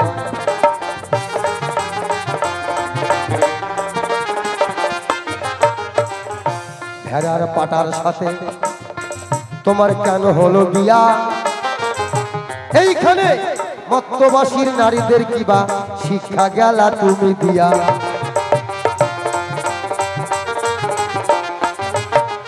তবে আর বেশি কথা বলবো না, প্রথমবারে ছেড়ে দিব কাব্য আলোচনা, আমার পরে মাউই মা সরিয়া আসিবে, আপনাদের মনের কথা খুলিয়া বলিবে। আসেন যত আমার মাতৃজাতি সবারই চরণ আমি জানাই গো প্রণতি, কিঞ্চিত আশীর্বাদ যদি করো মোরে, শত শত বাউল গান গাই তোমার বছরে থাকেন যদি আমার মিয়া মোল্লা ভাই বান্তা হই, আমি সালামও জানাই। সালাম বে কালাম করে করিবে না দোয়া, সেই দোয়া তবে আমার বাউল গানে গাওয়া। এই পর্যন্ত করি খান্ত রাধা কান্তের শরী, রাধা কৃষ্ণ প্রেমানন্দে একবার বদন বলে বলুন হরি হরি হরি বল হরি বল। ভেড়ার সঙ্গে পাঠা ভেড়ার সঙ্গে, আচ্ছা বলুন তো মা, আমার নয় বিবাহ হয়েছে মানলাম, আচ্ছা তুমি আমার ছেলে, হ্যাঁ তুমি আমার পুত্র, তাহলে তুমি কি মাইমার কথা আসলে বলতে পারো? হ্যাঁ, এটা কি তোমার শোভা পায়? আবার বলে গেছেন ভুলি নাই মনে, বলছে আমি ধীরে ধীরে বলবো, একটু একটু করে বলবো, কিন্তু কারো কাছে বলা হবে না। আচ্ছা তুমি পারো তো কানে কানে যা বলে আসো, মাইকে বলার কি আসলো? হ্যাঁ, মাইকে বলার তো কিছু আসলো না, আসলো কি? আবার কারো কাছে বলো না জানো, এটা আবার বলে গেছে আপনাদের মাঝে, আবার বলে গেছে এই যে দেখেন মনের থেকে ডাক গেলে দেখেন খালি পুত্র আসতেই আছে, আর আপনার তো মরেই গেছে গা, খালি সন্তান আসতেছে। এই যে সন্তানেরও মানত ছিল, তাই রাধা গোবিন্দ বাবা ভোলানাথ তার মনের আশা পূর্ণ করেছে। 500 টাকা দান করলেন, 10 টাকা দক্ষিণা দিলেন। যাদের বাচ্চা কাচ্চা হচ্ছে না তারাও মানত করে যান, সামনের বছর বাচ্চা কাচ্চা যদি না হয় আমি আপনার সাওয়ালায় বাড়িতে থাকবো। হ্যাঁ, বয়সটাও অল্প বেশি না, বুঝলেন, 12 কি 13, ওনার মা বলে আরো কম, বুঝলেন, একবারে কম, বেশি বয়স হবে না। আমার ছেলের বয়সী, ওই যে দেখতে পাচ্ছেন আমার ছেলে বসে রয়েছে ওর বয়সী, বুঝলেন। তো জয় রাধে রাধে রাধে। তো ছোট্ট করে একটি গান গেয়ে যাই, তারপরে তার জবাবের দিকে প্রবেশ করতে চাই। বলে গেছে মাইমার 101টা পুত্র হারিয়েছে, মাইমার নাকি ব্রেনে আর কাজ করে না, কিন্তু এদিকে আবার খুব হুঁশিয়ার, বলে সাচ্ছে কিরকম দেখুন, বলে 1 কেজি ময়দা লাগাইছে মানে মুখের মধ্যে, এটা হতে পারে? তাহলে আমার পুত্রকে বলি যে একটু ডলো তো, 1 কেজি না 2 কেজি রয়েছে। হ্যাঁ শোনো পুত্র, যেখানে জিজ্ঞাসা সেখানে তুমি জবাব দাও, তাই না? আমি আটা মাখি আর ময়দা মাখি আর ধুলা মাখি সেটা আমি বুঝবো, হ্যাঁ? তো তোমাকে আমি ওটা বলতে চাই না, আমি জানি যে মহিমা তুমি যে পালাটা করবা অন্তত মনে মনে সিদ্ধান্ত নিয়েছিলে। তাহলে দেখবা ওই যে বেদের মেয়া জ্যোৎস্নার যখন রাজকুমার হারা যায় তখন কেমন শাড়ি এলে জেলে চুল এলে জেলে মনে থাকেন। তাহলে তোমার 100 পুত্র মইরা গেছে, তোমার ওইভাবেই হুলকা মুলকা চুল একটা সেরা কাপড় টাপড় পরে আসা উচিত ছিল। তাহলে আমার পুত্রাই দিতে পারতো আমাকে সিরা কাপড়, তাহলে পড়তে পারতাম, দিল না কেন? পুত্রকে যখন কেড়ে নিয়েছে ওরই কর্তব্য ছিল এই আসরে, তাই তো? তো যাই হোক, তো গানটি হবে পালার বাইরে, ভগবানকে নিয়ে গানটি গাইবো। তারপর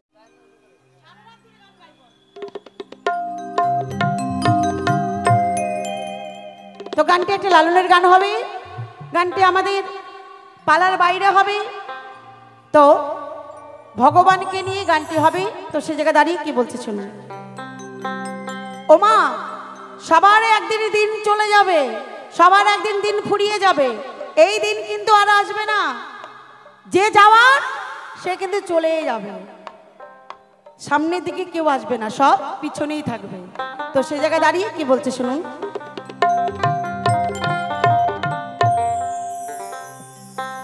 ওই গেল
যেদিন সাইতর হিসাব নেবে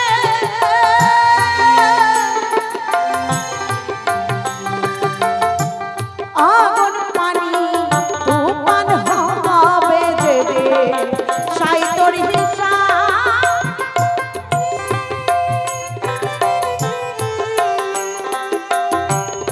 আগুন পানি তুফান হবে এ বিষয় তোর কোথায় যাবে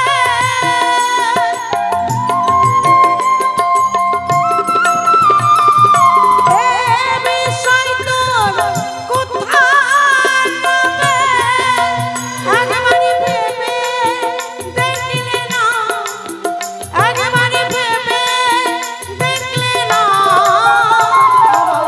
মোলা বলে মোলা বলে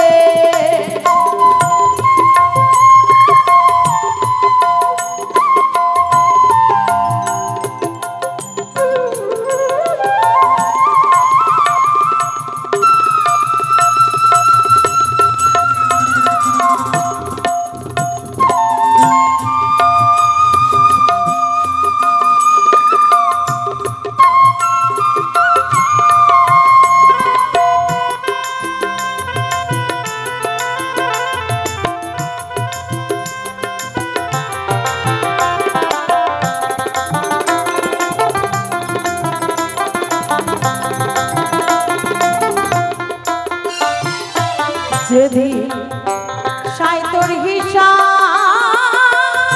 নেবে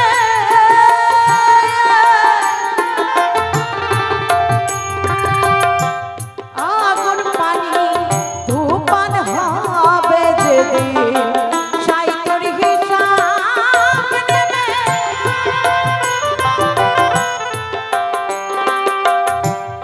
আগুন পানি তুফান হবে এ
গো কৃষ্ণ ধর তোমারে জানা পরে আমার কাছে কিছু কথা জিজ্ঞাসা করলে জানা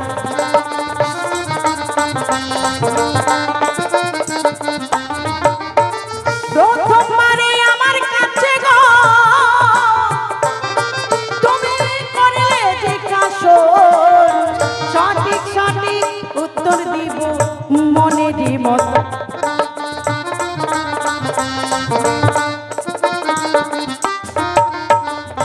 আমার দাই মশাকে বিয়া করার আগে গো তোমার ভাড়ার সঙ্গে বিয়ে হয়েছিল কিসের জন্য কি কারণে দিবা পরিচয় ও মা দেখো আমার বিয়ের বেটার কথা শুনে আমার লাগে মনে ব্যথা আচ্ছা আমার সঙ্গে যার সঙ্গে বিবাহ হতে পারে তোমার তো কোনো জায়গায় বাধা নেই তুমি বলবে বলবে আবার মঞ্চে এসে বলবে এটা কেমন লাগে তুমি বলেছো আমি কাউকে আঘাত দিয়ে কথা বলি না কারো মনে ব্যথা দিয়ে কথা বলি না আমার তো ভীষণ মনে ব্যথা বলেও তোমার কথা শুনে তাহলে শোনো কেন আমার ভাড়ার সঙ্গে বিবাহ হয়েছিল পাঠার সঙ্গে তাহলে কি বলেছে ধর্মসভায় আমার মাইমাকে আমি পাঠা বলি নাই আচ্ছা ওনার কথার দিকে কি মনে হয় ওনার কথার দিকে কি মনে হয় নাপিতের সঙ্গে যদি বিয়ে হয় তাহলে নাপতানি হবে ডাক্তারের সঙ্গে বিয়ে হলে ডাক্তারনি মাস্টারের বউ হবে মাস্টারনি তাই তো তাহলে ধোপার বউ হবে ধোপারনি চোরের বউ হবে চুন্নি তাহলে পাঠার বউ কি হবে পাঠি বিষয়টা কোন জায়গায় দাঁড়ায় কাকে বলা হলো কাকে হ্যাঁ মানে পিঠা খাই পিঠা বর বনে না বুঝলেন এই যে আমার বেটার অবস্থা তাই বলে জানে না ব্যাকরণ বেটার জীবনটা হলো ব্যাকরণ জানি না তো আমি তোমার মা তুমি আমাকে সম্মান দেবে তোমাকে মঞ্চে বলে গেছি বারবার করে তুমি আমার ছেলে তুমি আমার ছেলে তুমি আমার কেমন ছেলে তাহলে তুমি কুপুত্র ছেলে হ্যাঁ আমার তো মনে হয় সুপুত্র না কুপুত্র যারা মায়ের নিন্দা করে তারা আমার পুষ্টি বিচার করে গো আমার পিতা কি কর্ম করিল একটা রাজগুরুর কাছে গিয়ে দর্শন দিল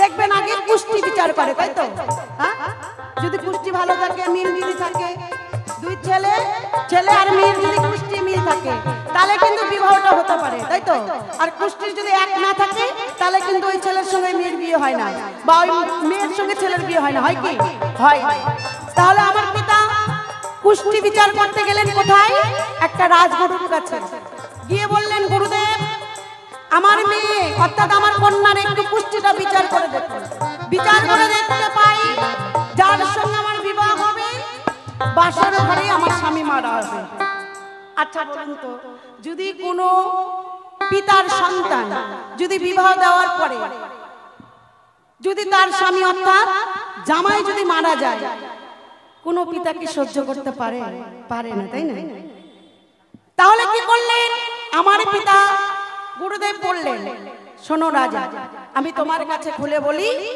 তোমার যে কন্যা আছে কন্যার সঙ্গে একজনকে বিবাহ দিতে হবে কিন্তু মানুষের সঙ্গে যদি বিবাহ দেওয়া যায় তাহলে বাসর ঘরে কিন্তু তোমার জামাই মারা যাবে তাহলে কি করা যায় একটাই উপায় আছে যে কোন একটা পাঠার সঙ্গে অর্থাৎ ভেড়ার সঙ্গে তোমার কন্যাকে বিবাহ দিতে হবে যদি দোষ কাটানো যায় তাহলে বিবাহ দিতে হবে সঙ্গে সঙ্গে দেখো গো পিতাই আমার কি কর্ম করিল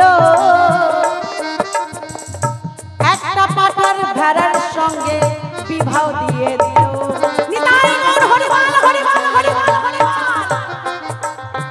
শোনো পুত্র সেখানে আমার দোষ যা ছিল সব কেটে গেল আরো একটি আমার কাছে গো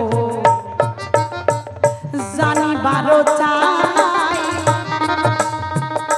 তোমার স্বামী অন্ধ ধৃতরাজ বলিলাম সভায়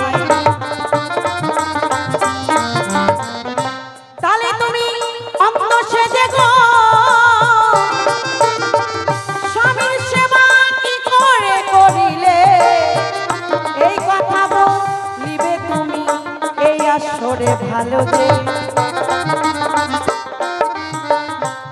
তোমার যে স্বামী অর্থাৎ ধৃতরাজ সে তো অন্ধ, তাহলে তোমাকে দেখতে পাই তুমি ভালো হয়ে চোখের মধ্যে কাপড় বেঁধে থাকো, কারণটা কি?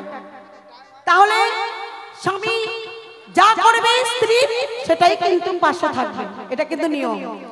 স্বামীর ভালো মন্দ স্ত্রী কিন্তু দেখবে, এবং কি স্বামীর সেবা স্ত্রীকে করতে হবে। স্বামীর যে সুখ দুঃখ সঙ্গের সাথী হবে। শোনো, আমি তোমার কাছে খুলে বলি, যখন আমার বিবাহ হয়, যেদিন আমার বিবাহ হয় ধৃতরাষ্ট্রের সঙ্গে দেখতে পাই, আমার সখীরা আমার কাছে যায় গিয়ে বলে যে দেখো রানী, তোমার যার সঙ্গে বিবাহ হবে সে একজন অন্ধ। তখন আমি মনে মনে চিন্তা করি, আমার স্বামীর সুখ দুঃখে, আমার স্বামীর ভালোর জন্য তো আমি আছি, তাহলে আমার স্বামী যদি এই পৃথিবীর আলো বাতাস যদি নাই দেখতে পাই, তাহলে আমি কেন এই পৃথিবীর আলো বাতাস দেখবো? আমিও দেখবো না। প্রতিজ্ঞা করলাম মনে মনে, কাপড় সঙ্গে সঙ্গে বাবা মানে অর্থাৎ চোখে আমি কাপড় পট্টি বেঁধে দিলাম। নেওয়ার পরে তখন আমার স্বামী এসে আমার ধারে বলে ওগো, তুমি আমার স্ত্রী, আমি তোমার স্বামী, আমি যে অন্ধ, তুমি দেখে আমাকে কি ব্যঙ্গ করো? বলে না স্বামী, আমি তোমায় দেখে ব্যঙ্গ করি না, কারণ তুমি আমার সুখ দুঃখের সাথী, কারণ তোমার ভালো মন্দ আমার কর্তব্য, আমার ভালো মন্দ তোমার কর্তব্য, কারণ আমি তোমার ঘরের অর্ধাঙ্গিনী। অর্ধাঙ্গিনী কাকে বলে? যে স্বামীর অর্ধেক ভাগ নিবে সে হলো অর্ধাঙ্গিনী বলে। কি তাই তো মা? না ভুল বললাম? তাহলে আমিও মনে মনে চিন্তা করি, তুমি যখন এই পৃথিবীর আলো বাতাস দেখবে না, আমিও তখন এই পৃথিবীর আলো বাতাস দেখতে চাই না। সঙ্গে সঙ্গে কি করলেন আমার পিতা? 100টা দাসী পাঠালেন, দাসী 100টা আমার সঙ্গে পাঠালেন, কারণ আমার সেবা করার জন্যে, আমার স্বামীর সেবা করার জন্যে, আমাদের ভালো মন্দ দেখার জন্যে সঙ্গে আমার দাসী দিলেন 100টা দাসী, দাস এবং দাসী। আমার দাসীরা আমার সেবা করে, আমার স্বামীর সেবা করে। বোঝা গেল? এই যে পুত্র বেটা, বোঝা গেল? ওমা বোঝা গেল কি? তাহলে এবার সবাই মিলে একটু উলুধ্বনি হরিধ্বনি দেবে কেন? নিতাই গৌর হরিবাল, গৌর হরিবাল, হরিবাল হরিবাল। এই যে ওঠো বেটা, একটু উঠো তো। দুঃখ তুমি কি বুঝবে? আমি সব বুঝি, তবে শোনো, যে মারা যায় তাকে আর ফিরিয়ে আনা যায় না, কারণ জন্ম হওয়ার আগে তার মৃত্যুর ডেট ফাইনাল। তাহলে তুমি তো ভগবান, তুমি সকল কিছু করতে পারো। আচ্ছা মাইমা, তুমি আমার দিকে ভালো করে তাকাও তো, দেখবা সবাই একটা কথা বলে কি, যার কেউ নাই তার কে আছে? তুমি আছো। আমি কি একবারে কি খারাপ? না, দাড়ির কথা বললা 2 টাকা দিয়ে ব্লেড কিনে দাড়ি কাইটা একদম টনটনা কৃষ্ণ সাজবো আমি কালকের থেকে। আজকে থেকে সাজো? হ্যাঁ, হবে হবে। তাহলে তুমি কি বলতে চাও, যার কেউ নাই তার আমি আছি, আমি তোমাকে মা বলে ডাকবো। তুমি আমায় মা বলে ডাকো। ভগবান যদি কারুকে মা বলে ডাকে, তার কার এই পৃথিবীতে কোনো শোক তাপ তিতাপ জ্বালা থাকে? থাকে না। ও, তার মানে তুমি আমার পুত্র হবে, তাই তো? আমি তোমাকে মা বলে ডাকবো, তুমি আমায় মা বলে ডাকবে, তুমি আমাকে পুত্র হিসাবেই গ্রহণ করতে হবে। হ্যাঁ। করে নিয়েছি তো। আচ্ছা ঠিক আছে, তোমার কাছে আরেকটু কথা জানতে চাই। আমার যে 100টা পুত্র মারা গেলেন, আচ্ছা বলো তো ভগবান, তোমার কাছে করে জিজ্ঞাসন, এরা স্বর্গে গেল না মর্তে গেল? ধর্মযুদ্ধে, ওই যুদ্ধটার নাম ছিল ধর্মযুদ্ধ। যারা ধর্মের পক্ষে আছে তাদের জয় হয়েছে, অধর্মের ক্ষয় হয়েছে। তদ্রূপ ওখানে যারা মারা গেছে তারা সকলেই সশরীরে স্বর্গে গেছে, কারণ স্বয়ং ভগবানের চরণ ধুলি যেখানে পড়েছে। এর জন্য তো বলে সাধুগুরু বৈষ্ণবের চরণ ধুত জল সে তো কোটি তীর্থের ফল, একদিন করলাম না সম্বল। এই যে এখানে যে নববৃন্দাবন আমাদের বসেছে, এখানকার মাটি, এখানকার ধুলা যদি কেউ বিশ্বাস করে তার শরীরে অঙ্গে মাকে, বিশেষ একটা রোগ থেকেও মুক্তি হতে পারে। দেখলেন না যে মহাকুম্ভেতে 170 কোটি লোক হয়েছিল, ওখানে আমিও গিয়েছিলাম। ওখানে যারা মরেছে তারাই স্বর্গপ্রাপ্ত হয়েছে, কারণ ওখানেই ভগবান তাদের সেই অমৃত সুধার 4টা ফোঁটা 4 জায়গায় পড়েছিল, তাই 3টা জায়গায় মিলে একটা হচ্ছে ত্রিবেণী ঘাট। বুঝলো তো? তার ওই মানে? রকম একটা মাঠ, ওই মাঠে যারা মরেছে তারাই স্বর্গে গেছে। আর ওই কুরুক্ষেত্রের মাঠ, ওই মাঠটার নামই ছিল ধর্মক্ষেত্র। ওই কুরু রাজার মাঠের বিশাল বড় মাঠ, তার প্রত্যেকটা গাছের গোড়ায় গোড়ায় সব নামি দামি বৃক্ষ ছিল। তামাল বৃক্ষ, অর্জুন বৃক্ষ, রুদ্রাক্ষ গাছ, হর্তাগি গাছ, বট গাছ, বেল গাছ, কদম গাছ, এইভাবে প্রত্যেকটা গাছের গোড়ায় গোড়ায় একটা করে সাধু মনি ঋষি যোগীরা ছিল। তাদের একটাই ছিল আশা, কবে ভগবান সে চরণ ধুলি দিবে। আর ওই মাঠটা যার ছিল তার নাম হচ্ছে কুরু রাজা, তিনিও ভগবানকে ডেকেছিল। তাই নারদকে দায়িত্ব দিয়েছিল, যুদ্ধটা যে হবে বড় একটা মাঠ দেখো, সেই মাঠটা যেন ধর্মের মাঠ হয়ে থাকে। তাই নারদ ঘুরতে ঘুরতে গিয়ে সেই কুরুক্ষেত্রে গিয়ে দেখে কুরু রাজার মাঠটা বিশাল বড়, এবং প্রত্যেকটা গাছের গোড়ায় গোড়ায় একটা করে সাধু মনি ঋষি ছিলেন। তাদের একটাই আশা, হে ভগবান কবে সে তুমি দিবে চরণ দর্শন, তবেই হবে আমার এই জীবন ধন্য। আর ওই রাজারও তাই ছিল। তাই ভগবানের কাজই হচ্ছে ভক্তের মনের বাসনা পূর্ণ করা। তাই সেই মাঠেই যুদ্ধ হলো। ওই মাঠটা আগের থেকেই ধর্ম মাঠ ছিল। আর ওই ধর্ম মাঠে যুদ্ধ করে যারা মারা গেছে তারা সবাই সশরীরে স্বর্গে গেছে। এইবার একটা কথা, মাইমে 100 পুত্র মরে গেছে, এদেরকে তো আর ওই টায়ার পোড়া মোবিল দিয়ে তার পুরানো যাবে না। এদেরকে চন্দন কাঠ, ভালো ঘি, গোপাল ঘি, শিল্পী ঘি, যেটাই হোক দিতে হবে। এদের মরার শাল কাঠ, তাই তো? চন্দন কাঠ, শাল কাঠ। না, শাল কাঠ পাইলে আমার শিলিগুড়ি যাওয়া লাগবে। আমরা শিলিগুড়িতে ভাত রান্না করে খাই, তোমাদের এখানে কেজি হিসাবে কেনে, তাই কেনে না শাল কাঠ? হ্যাঁ, আর আমার ওখানে না, বাগান, এখানেও ফরেস্ট। পাওয়া যাবে। সাধুগুরু বৈষ্ণব যারা আছে এরাও মানে ওরাও তৈরি করে দেবে আমাদের, তাই তো? ওই কেজি হিসাবে। হ্যাঁ, কেজি তবে হিসাবে। যাই হোক আর কি, যেভাবেই পোড়াও কিছু অর্থের প্রয়োজন আছে। তাই যেহেতু তোমার সন্তান, ভিক্ষাটা তোমাকেই করতে হবে এই সন্তানের সৎ কাজ করার জন্য। ওমা